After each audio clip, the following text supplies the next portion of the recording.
me oleme loomulikult äärmiselt meelitatud, et me sellise tunnustuse osaks saime. Ja loomulikult näitab see meile ka seda, et kui sektor meid tunnustab selle teo eest, siis järelikult see tehnoloogia, see platvorm on olnud väga oodatud.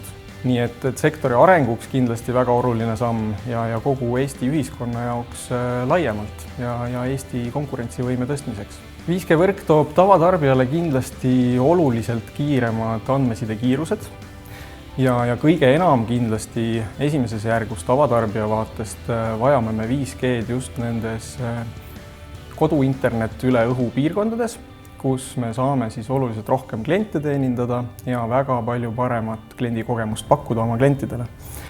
Kui me räägime ärisektorist, siis muidugi ärisektori jaoks 5G on võimaldav tehnoloogia ja selline platvormtehnoloogia, kuhu peale juba siis annab tulevikus igasuguseid erinevaid huvitavaid kasutusjuhte realiseerida.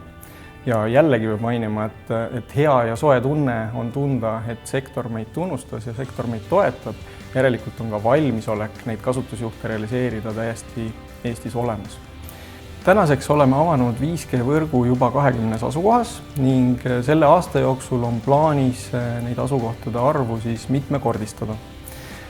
Endiselt ootame spetsiaalselt 5G tarbeks mõeldud uusi sagedusvahemikke, mille riik siis meile peaks kättesaadavaks tegema.